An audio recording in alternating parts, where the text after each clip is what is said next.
안녕하세요. 볼리TV의 성욱입니다. 안녕하세요. 풋볼리스트 윤효영 기자입니다. 네, 오늘 윤효영 기자와 함께 벤투 카타르 월드컵 최종 예선 파이널 라운드 이번에 오늘 명단 발표가 됐습니다. 그 명단 분석을 좀 해보도록 할 텐데요. 오랜만이네요, 볼리TV. 네, 굉장히 오랜만에 했어요. 요즘 볼리K에 나와서 네. 크크크에 좀 출연을 했었는데 네. 이렇게 영상을 찍는 거는 굉장히 오랜만인 것 같습니다. 네, 카타르 월드컵 최종 예선이 이제 이번 마지막이잖아요. 그쵸. 이번 달에 네.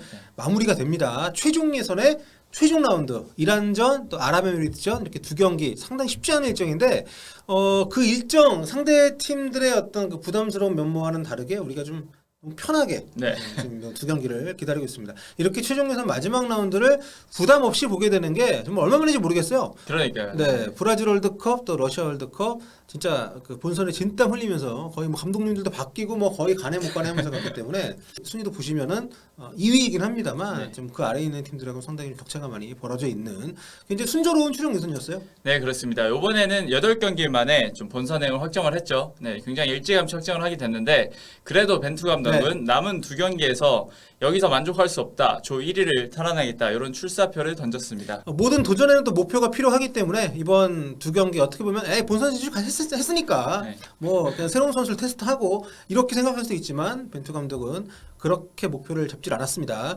월드컵 본선 조추첨이 또 곧 진행이 되잖아요. 4월 초에. 네. 아직 어떤 포맷으로 진행될지는 좀 안 나왔다고는 합니다만 아무래도 피파 랭킹에 따라서 시드 배정 조추첨이 이루어질 가능성이 높기 때문에 피파 랭킹을 최대한 끌어올린다는 점에서도 이번 두 경기는 굉장히 중요하다고 할 수가 있겠습니다. 지금 순위도 우리가 벤투 감독 부임하고 나서 좀 많이 올라온 순위이긴 하잖아요. 네, 굉장히 많이 올랐는데 네. 아무래도 좀 안정적으로 3포트를 좀 확보하기 위해서는 이란을 꺾고 네. 1위로 가야 된다. 네, 이런 의견이 지배적입니다. 그렇습니다. 뭐 우리가 이란 아랍에미리트를 다 잡아도 3포트 뭐 못 들어갈 수도 그렇죠. 있겠지만 네. 어쨌든 우리로서는 가장 확률이 높은 좀 더 조수점에서 조금이라도 우리가 유리할 수 있는 상황을 좀 만들 수 있도록 좀 깔아놓고 네. 그런 본선에 가야 되기 때문에 이번 두 경기는 그런 점에서도 굉장히 중요한 것 같습니다. 벤투 감독도 이번 최종 예선 명단에 굉장히 신경을 쓴 티가 납니다. 네, 그렇습니다. 좀 실험적인 구석은 이번에도 없었고요. 네. 최선의 성과를 내기 위해서 네. 좀 최정의 라인업을 꾸려서 나왔습니다. 네. 부상자들 빼고는 그 자리 빼고는 대충 우리가 다 아는 선수들로 꽉꽉 채웠으니까요. 네.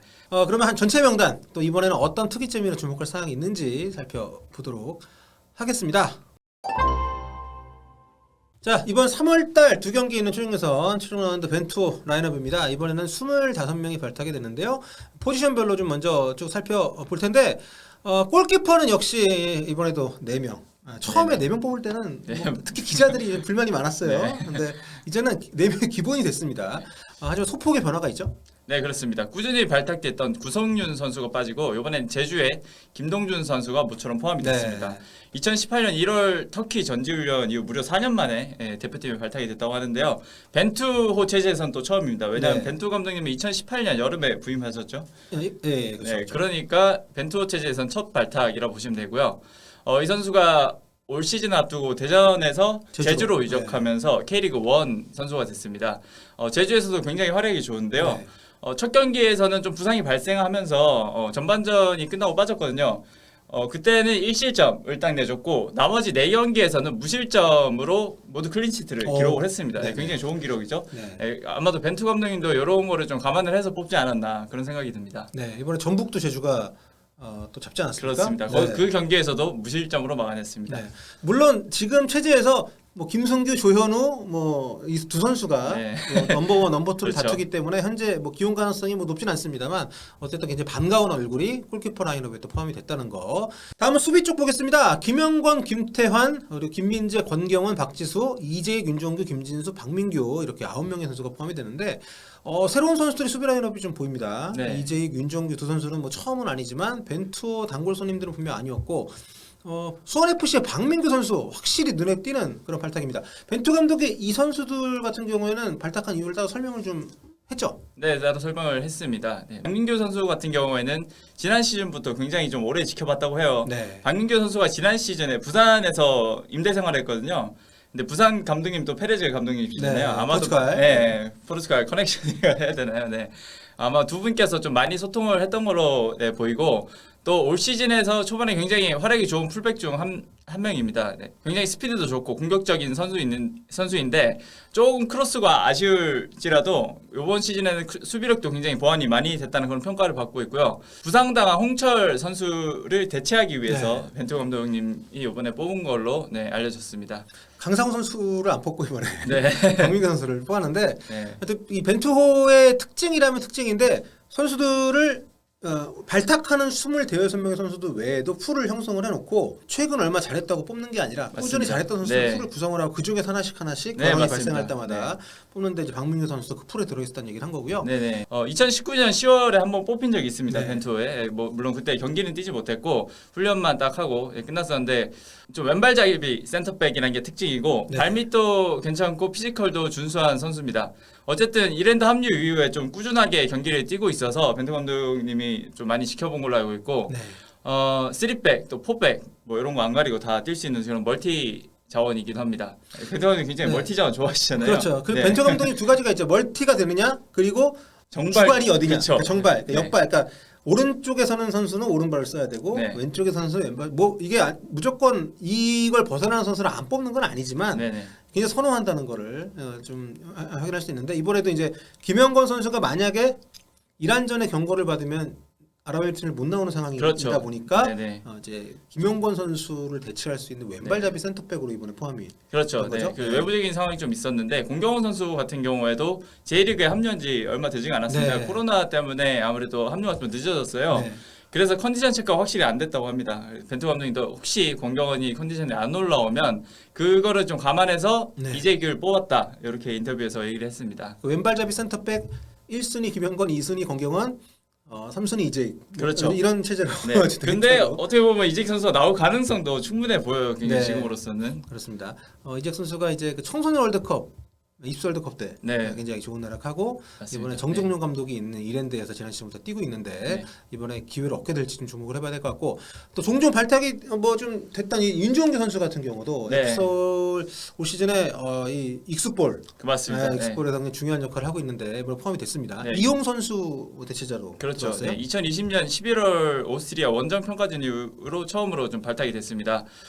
오른쪽 주전 풀백인 이용 선수가 갈비뼈 부상이 있죠. 네. 그래서 전북에서도 지금 올 시즌 초반을 못 뛰고 있고 그래서 윤종규 선수가 그 자리에 좀 대체하게 됐습니다.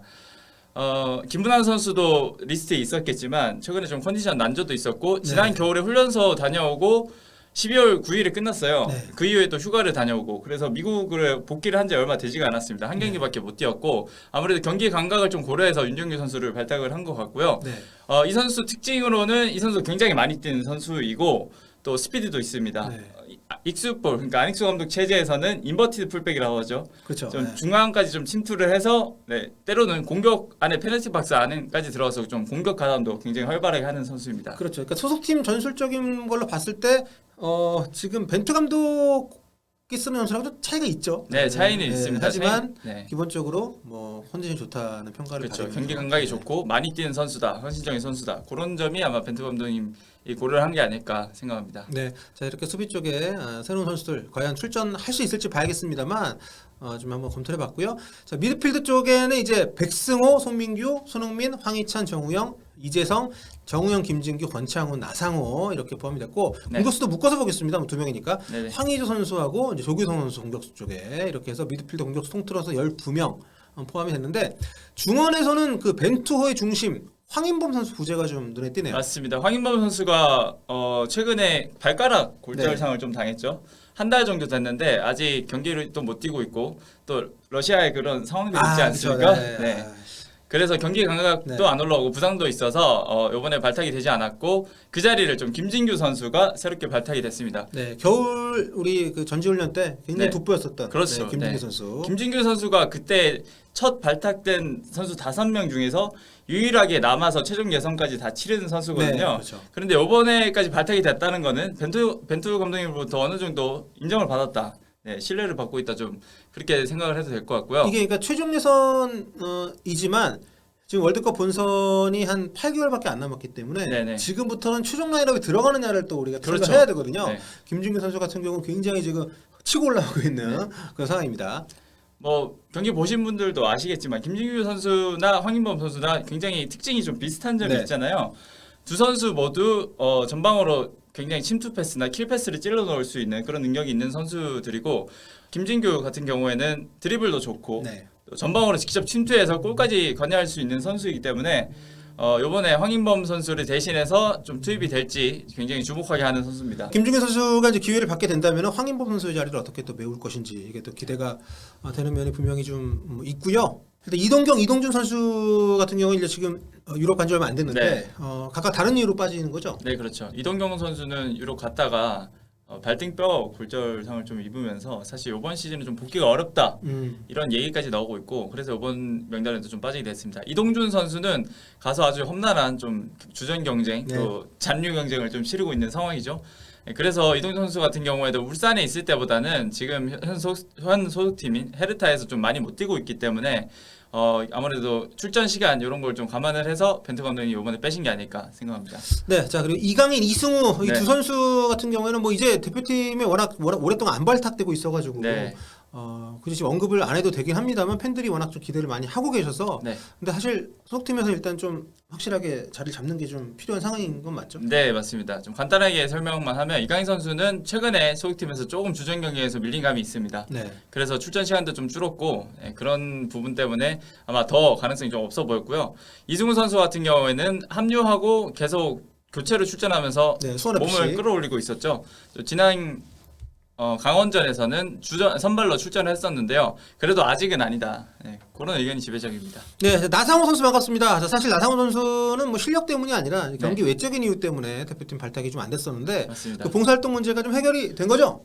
네, 해결은 됐고요. 뭐 좀 길어서 자세한 얘기는 뒤에서 하도록 하겠습니다. 알겠습니다. 자, 공격수는 이제 뭐 거의 굳어진 두 명 뽑으면 딱 황의조, 조규성 지금 거의 뭐 결정이 돼 있는 듯한 느낌인데 이 두 명으로 이번 두 경기를 다 치를 걸로 보입니다. 네, 맞습니다. 특히 조규성 선수 같은 경우는 지난 레바논전에서 결승골을 넣으면서 네. 본선행에 진짜 결정적인 역할을 했었죠. 이 기량이 느는 게 막 네. K리그에서도 그렇고요. 아주 엄청 쑥쑥 크고 있습니다. 아마 그 골로 인해서 올 시즌 좀 자신감을 확실히 얻은 것 네. 같아요. 올 시즌 활약 굉장히 좋습니다. 네. K리그에서 가장 활약이 좋은 선수 중 한 명이고 올 시즌 5경기 3골을 넣고 있습니다. 사실 인천전에서도 골을 넣을 수 있었는데 벤투 감독님 앞에서 아쉽게 못 넣었습니다. 네. 자, 지금 이런 선수들 25명 저희가 이제 한번 좀 훑어봤는데 이렇게 해서 1안전 예상 라인업 네. 한번 저희 둘이 따로 한번 뽑아봤거든요. 네. 보여주세요. 네. 자, 네, 뭐 별 차이가 없네요. 네, 뭐 명단은 큰 차이 없고 그냥 포메이션만 살짝 차이가 있는 것 같습니다. 네, 윤 기자는 4-3-3으로 해서 네. 포백이 김태형, 김민재, 김영건, 김진수, 정우영, 권창훈, 이재성, 또 공격에 황희찬, 황희조, 손흥민. 네. 저는 조금 제가 좀 너무 똑같을까봐 살짝 바꿔봤는데 전 4-1-4-1에서 이제 윙어 자리에만 이제 황희찬 선수가 아니라 나상호 선수를 네. 넣고 나상호 선수 옆에 김진규를 괄호하고 넣은 거는 권창훈 선수가 사이드로 가고 김진규 중앙에 들어갈 수 있기 때문에 네, 가능성이 있죠. 네, 이런 포맷을 한번 예상을 해봤습니다. 네. 워낙 벤투 감독님이 이렇게 좀 예상 밖의 수를 잘 안 던지 그렇죠. 그러니까 아예 안 던지는 건 아니지만 흔치 않기 때문에 예상 라인은 좀 쉽죠. 네, 저는 좀 네. 더 공격적으로 할 것이다. 홈이고 네. 이란전은 꼭 이겨야 되기 때문에 네, 그래서 이렇게 꾸려봤습니다. 네, 이란이 타레미가 요즘 막 장난 아니더라 장난 미쳤더라고요.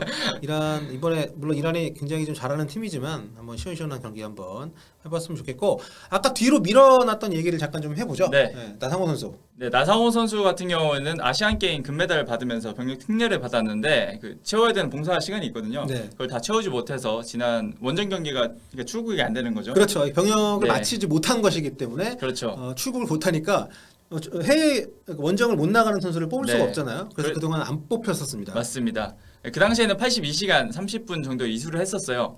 근데 이번 합류를 위해서 나상호 선수가 5개월 동안 스스로 좀 많이 노력했다고 네. 합니다. 전체 544시간을 해야 되는데 그것도 이제 그 병역 등록되고 나서 34개월 안에. 네. 근데 그러면 한 440시간 정도를 그러니까요. 이게 못 온라인 받았었는데. 네, 온라인도 있고 오프라인도 있는데 나성호 선수 같은 경우에는 오프라인도 굉장히 많이 했다고 합니다. 네. 그래서 전지훈련도 한 일주일 정도 좀 늦게 합류를 하게 됐는데 아넥스 감독이 그런 점도 좀 배려를 해줬다고 네, 네. 들었습니다. 그러니까 네, 소팀의 배려 그래서 속에서 그래서 544시간이 결국 다 채웠고 네. 대한축구협회에 따르면 나성호가 공익 복무 시간을 좀 다 채운 걸로 확인이 됐고 2주 전에 이제 문화체육관광부랑 병무청에서 최종 심사가 들어갔다고 해요. 네. 통상적으로는 2주 정도가 걸리고 이번 주 안에 결과가 나올 거라고 합니다. 네. 나성호 전역이 인정될 경우에는 아랍에미리트 원정도 문제없이 갈 수 있게 됐습니다. 네, 뭐 만약에 못 가더라도 뭐 이란전 한 경기라도 네. 뛸 수 있는 것이고, 근데 이것도 전역이군요. 그러니까 그렇죠. 봉사활동을 채워야 전역이 되는 거군요. 네, 전역이 되는 거죠. 그렇군요. 자, 이렇게 해서 월드컵 최종예선 2경기 남은 최종예선 이제 명단 한번 살펴봤는데요. 이란 이길 수 있을까요? 이번엔 꼭 이겨야 됩니다. 7경기 무승이기 때문에 네. 꼭 이겨줬으면 좋겠습니다. 네, 이란전 정말 7경기 무승 행진을 홈에서 끊을 수 있었으면 좋겠고 24일 밤 8시에 서울 월드컵 경기장입니다. 이란과 9차전.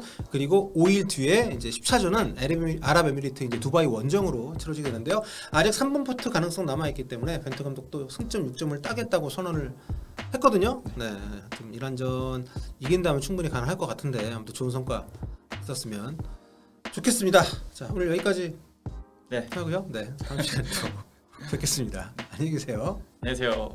올빠. 올빠.